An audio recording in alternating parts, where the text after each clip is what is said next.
The sun was melting into the horizon, a blazing orange fire dying over the Arizona desert, and the quiet of the evening felt almost sacred. The air smelled of dust, sage, and the promise of rain that never came. Rancher Luke Harlan rode his horse along the dry fence line, the reins loose in his hand, his mind heavy with the same quiet loneliness that filled most of his days. Out here, the world didn't need words. The wind, the cattle, and the endless sky spoke their own language. Luke had spent the better part of 10 years living on his own after losing his parents to fever and his fiancée to a wagon accident that took her before their wedding day. He didn't talk about it much, there wasn't anyone to talk to anyway, but sometimes, when the wind blew just right, he swore he could still hear her laughter. He leaned forward in the saddle, patting his horse's neck. "We'll check the water trough, Daisy, then head home before dark." He was halfway around the lake when the sound hit him. A scream, high, terrified, desperate, cut through the still air. Luke's heart kicked in his chest. He spun his horse around so fast that Daisy reared, startled. The cry came again, echoing off the canyon walls. "Help, please, someone help me." It wasn't a cry of pain, it was a cry of fear. Pure and sharp, without thinking, Luke kicked his boots against Daisy's sides and galloped toward the lake. The ground was uneven, and water splashed up in bursts as he reached the shore. He dismounted and ran toward the reeds, his boots sinking into the wet mud. That's when he saw her. She was half hidden among the tall grass, crouched down in the shallow water. A woman, young, her skin bronzed by the sun, her dark hair plastered to her shoulders, trembling and wild. Her bare shoulders glimmered in the fading light as she tried desperately to cover herself with her arms. Her voice broke when she spoke. "They took my clothes," she whispered, eyes darting over the shore. They laughed and rode away. Luke stopped dead in his tracks. He wasn't sure what he was looking at. She was Apache. He could tell by the delicate beadwork on the necklace that still hung around her throat and the markings faintly painted along her arms. Her eyes met his, fierce yet filled with helpless fear. I won't hurt you," Luke said, raising his hand slowly. "You're safe." She didn't move, her breathing shallow and quick. The distrust in her eyes was clear. An Apache woman had no reason to trust a white rancher. But Luke could see she was trembling, shivering as the cool evening air bit her wet skin. He took off his coat, the rough canvas one he used for riding, and held it out. "Here," he said quietly.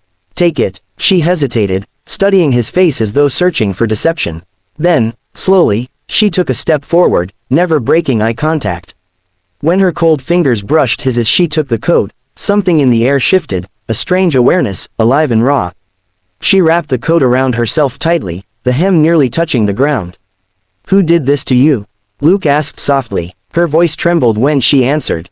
"White men. They came when I was bathing. I heard them laughing before I saw them. They said they wanted to teach an Apache woman what happens when she wanders too close to their land. They took my dress, my horse, and left me here." Luke's stomach turned. "Did you see their faces?" She nodded. One had a scar on his cheek. The other wore a red bandana. They were drunk. He clenched his jaw. He knew them, the Tucker brothers. They had been causing trouble for weeks, picking fights in town, stealing whiskey, and harassing anyone who couldn't fight back. He'd told the sheriff they'd cause real harm one day. Now it seemed that day had come. Luke looked back at her. "You can't stay out here. The nights get cold, and those men might come back. My ranch isn't far. You'll be safe there until we figure something out."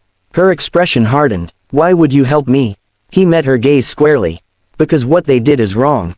Doesn't matter what you are, Apache, rancher, outlaw, you don't leave someone helpless in the dirt." For a long moment, she said nothing. Then she nodded, her eyes lowering. "All right." He helped her onto Daisy's back, careful not to startle her. She sat behind him, silent, clutching the coat close. He could feel the tension in her body, the mistrust, the pride, but also the exhaustion. As they rode across the open plains, the first stars began to appear. The lake faded behind them like a dream swallowed by the dusk. When they reached the ranch, Luke dismounted and helped her down. His cabin stood small but sturdy, built of pine logs, surrounded by a corral and a few sheds. The dog barked once, then wagged its tail, sensing no threat. Luke pushed the door open and motioned her inside. The fire still glowed faintly in the hearth, filling the room with warmth and the smell of smoke. He moved to a chest in the corner and pulled out an old cotton dress, simple, faded, but clean. This was my mother's, he said, setting it gently on the table.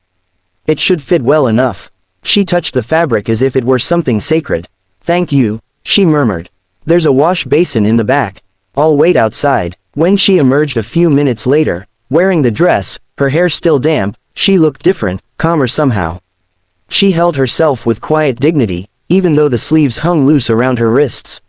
My name is Nara, she said softly. Luke, he replied, tipping his hat slightly. Luke Harlan, she repeated, as though testing the sound. You have a kind heart. He gave a half smile. Just doing what's right. They sat by the fire, silent except for the crackle of the flames. The shadows played across her face, highlighting the strength beneath her gentleness.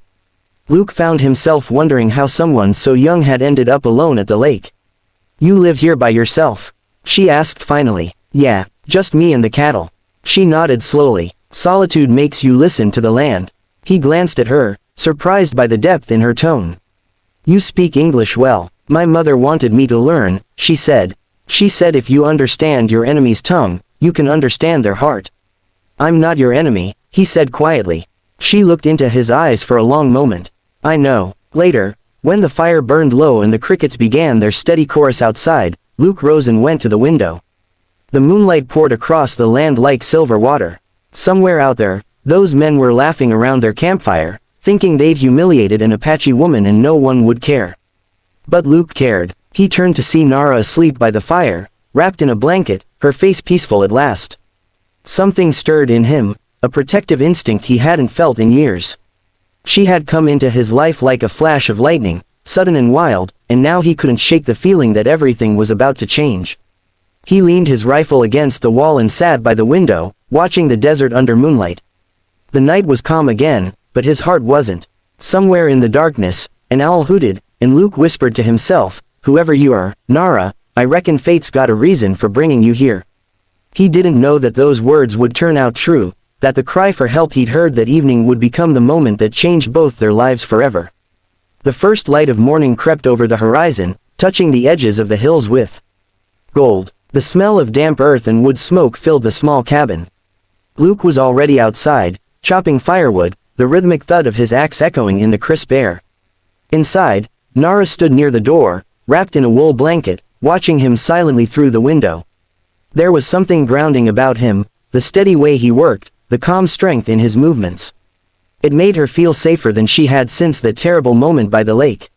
When he noticed her watching, he lowered the axe and offered a small nod. Morning, he said, his voice deep and even. There's coffee on the stove. Ain't much, but it'll warm you up.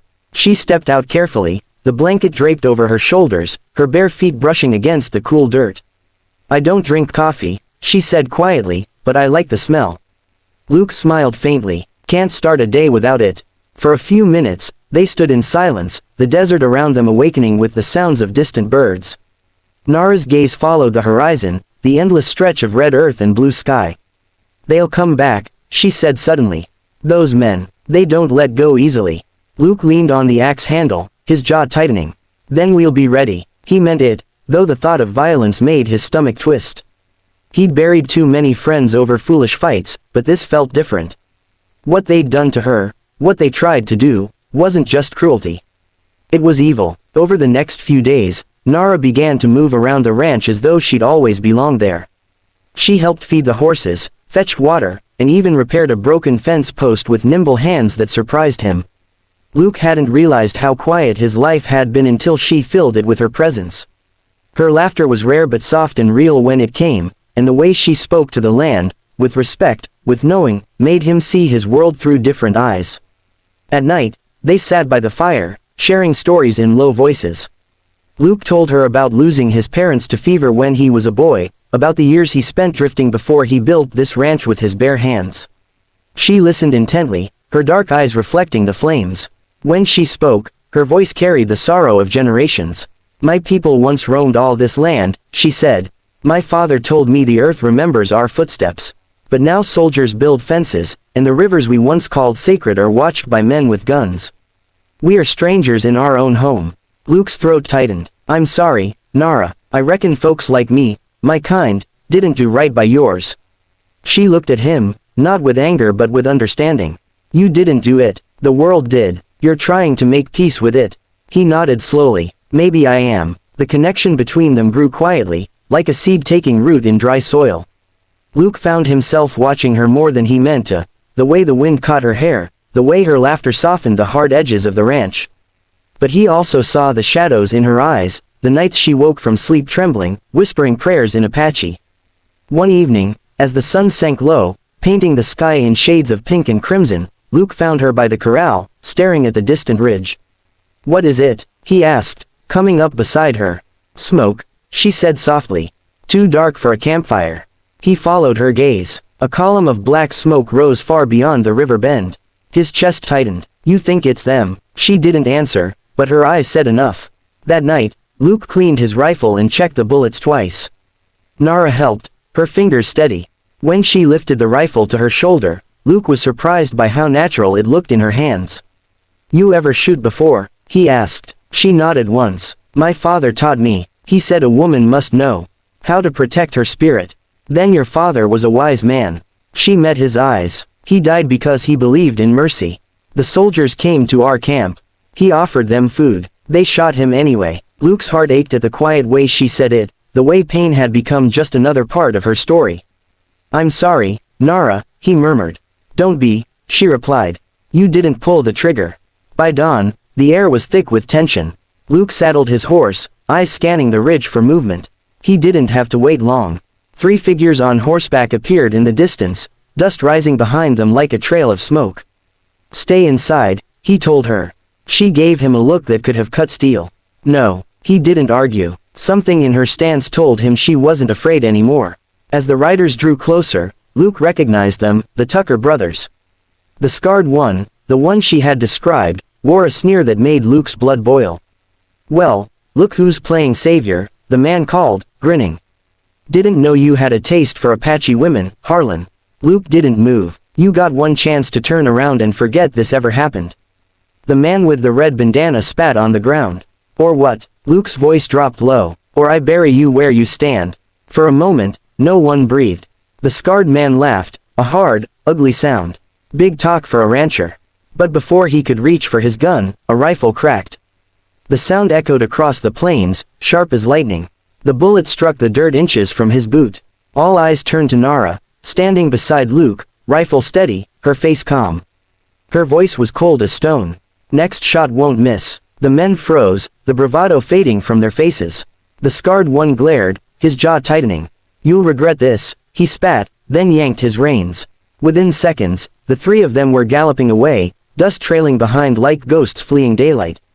Luke lowered his rifle and exhaled. "You sure can shoot," he said quietly. She smiled faintly. "I learned from the best." The days that followed passed in uneasy peace. Word must have spread in town because the Tuckers vanished from the area.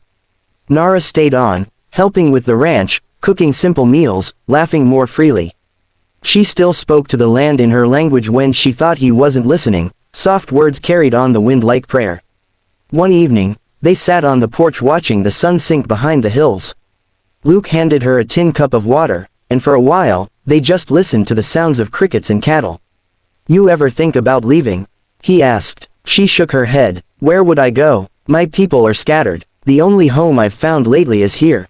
Luke stared out at the horizon. "Guess that makes 2 of us." She turned to him, her expression softening. "You gave me more than a place to stay, Luke. You gave me back my dignity." He met her gaze. "You never lost it, Nara. Those men tried to take it, but they couldn't touch what's inside you." Her eyes shimmered, reflecting the dying light. "And what about you? What did I give you?" He hesitated, then smiled faintly. "Hope, maybe. I didn't think I'd ever have company again. Didn't think I wanted it." She reached out, her fingers brushing his hand, light, hesitant, but sure. "Then maybe the spirits wanted us to meet." The desert wind rose, carrying with it the scent of sage and distant rain. Nara leaned her head against his shoulder, and for the first time in years, Luke didn't feel the weight of silence pressing on him. He felt peace, warm, human, alive. The lake where their story began shimmered under the last light of day far beyond the ridge, calm and golden now, no longer a place of fear but one of destiny. And as the stars began to emerge, Nara whispered, "Something in Apache, a blessing for new beginnings, for healing, for love born of mercy." Luke didn't understand the words, but he didn't have to. He felt them. They were carved into the land, into the quiet rhythm of their shared breath, into the promise of every sunrise still to come.